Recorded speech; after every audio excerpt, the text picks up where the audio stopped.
নমস্কাৰ, মই নিপুৰাজা আৰু আপোনালোকে চাই আছে নিপুৰাজা ইউটিউব চেনেল। আৰু বহুত দিন বিৰতিৰ অন্তত পুনৰ আপোনালোকলৈ নতুন এটা ভিডিঅ' লৈ আহিছোঁ। আৰু আজি আছোঁ লাকুৱাৰ চলাপথাৰস্থিত প্ৰগতি কৃষি ফাৰ্ম।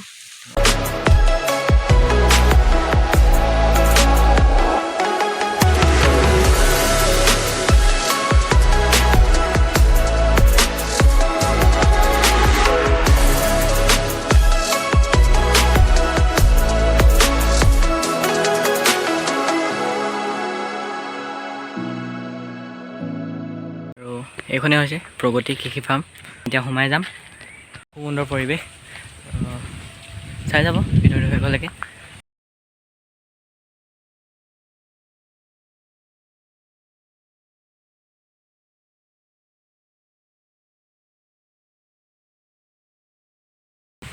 আৰু এইখন গঢ়ি তোলা যিজন আনৰ ব্যক্তি, তেওঁৰ লগতো চিনাকি কৰাই দিম। গঢ়ি তুলিছে তিলেশ্বৰ সন্দিকৈ ককাইদেউ। আৰু তেওঁ তো এতিয়া আমি ভিতৰলৈ গৈ আছোঁ। কেনেকুৱা লাগিছে আহি? ভালেই লাগিছে, জেগাটা ভালেই, লোকেশ্যনটো ভাল।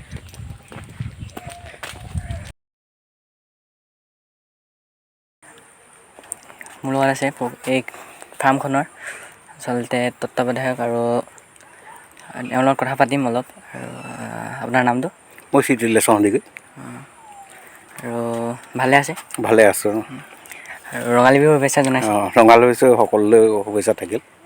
আৰু আচলতে এটা ব্যতিক্ৰমী প্ৰচেষ্টা বুলি ক'ব লাগিব। আপোনাৰ প্ৰায় এনেকুৱা দেখা নাযায়। তো ইমান ধুনীয়াকৈ কলৰ খেতি কৰিছে, মাছ মেলিছে আৰু বিভিন্ন ধৰণৰ খেতি কৰিছে। তো কেনেকৈ আহিলে মনলৈ? এইটো মই মনলৈ মানে এনেকৈ আহিলে, মই ছদিন হাজিৰা কৰিছিলোঁ জীৱনৰ প্ৰথম, আজি 42 বছৰ আগত। ছদিন হাজিৰা কৰোঁতে লাষ্ট যিদিনা শনিবাৰ দিনাখনি মানে মই ছদিন হাজিৰা কৰি 36 টকা পইচা পালোঁ। আচ্ছা। আৰু শনিবাৰে সেই কল এথোকা বিকি মই 24 টকা পইচা পালোঁ। পুৱা তেতিয়া মই চিন্তা হ'ল যে মই আজি ছদিন হাজিৰা কৰি মই 36 টকা পাইছোঁ, আৰু এদিনত মই 24 টকা পইচা পাইছোঁ। গতিকেলৈ মই সেই তেতিয়াই মই থিৰাং কৰি ল'লোঁ যে মই কৃষি কৰ্মৰ লগত জড়িত হ'ম। মুঠতে 36 টকাৰ পৰাই আপোনাৰ এই এতিয়া যাত্ৰাটো যাত্ৰাটো আৰম্ভ। আৰু কিমান বছৰৰ পৰা জড়িত হৈ আছে? এইটো 42 বছৰ হ'ল। 42 বছৰ হ'ল। আৰু ইমান এখন ডাঙৰ ফাৰ্ম, ইয়াততো মানুহ লাগিছে। কিমানটা পৰিয়ালে ইয়াত কাম কৰি আছে? 10টা পৰিয়ালে প্ৰায় সংস্থাপন হৈ আছে। আচ্ছা। আৰু ইয়াত কি মাছ মেলা হৈছে? ৰৌ, বাহু, মিৰিকা, গাছ কাপ ইত্যাদি মাছ মেলা হৈছে। আৰু এই যিখিনি খেতি কৰিছে, আৰু আপুনি মাহেকত কিমানমান উপাৰ্জন মানে হয়? এটা পৰিয়াল চলিব পৰাকৈ যিখিনি লাগে সেইখিনি হয় আৰু মানে ধুনীয়াকৈ, মানে এটা পৰিয়াল বুলি নহয়, 10টা অইন পৰিয়ালো চলি আছে মোৰ লগতে জড়িত হৈ আছে। সিমানখিনি উৎপাদন হয় আৰু এই ঠাইখিনি কৈ দিয়ক, ঠাইখিনিৰ নামটো অলপ। ঠাইখিনি হ'ল আমাৰ চলাপথাৰ, ডিষ্ট্ৰিক্ট চৰাইদেউ।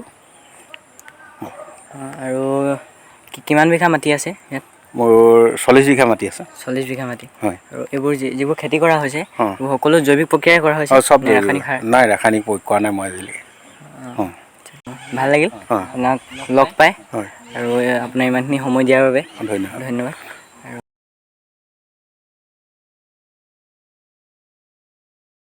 আৰু এইফালে মাছক দানা দিছে।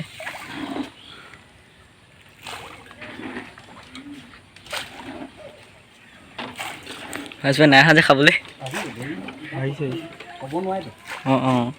ৰাতিপুৱা হ'লে তৎক্ষণাতে আহিলে।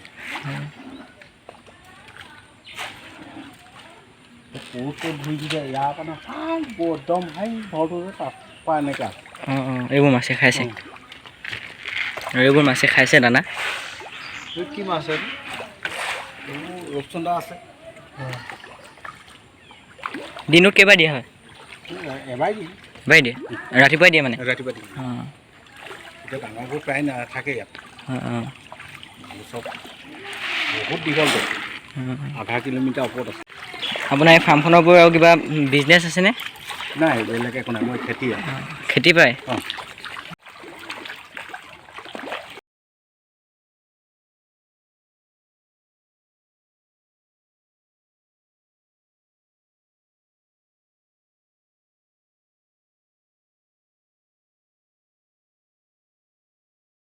আপোনালোকক দেখালোৱে এই ভগৱতী কৃষি ফাৰ্মখন আৰু ইয়াৰ যিজন প্ৰতিষ্ঠাপক অৰ্থাৎ এই কৃষি ফাৰ্মখনৰ আৰু ব্যক্তি তেওঁৰ লগতো কথা পতাই দিলোঁ তিলেশ্বৰ সন্দিকৈ ককাইদেউ। আৰু এয়াই আছিল আজিৰ ভিডিঅ'। যদি ভিডিঅ'টো চাই ভাল লাগিল তেনেহ'লে লাইক কৰিব, কমেণ্ট কৰিব, আৰু মোৰ চেনেলত নতুন আহিছে তেনেহ'লে ছাবস্ক্ৰাইব কৰি দিব। আৰু এতিয়া আমি গৈ থাকোঁ, যদি আপোনালোকে আহিম বুলি ভাবে তেনেহ'লে আহিব পাৰিব। এয়াই আছিল আজিৰ ভিডিঅ'। তো আজিলৈ বাই বাই।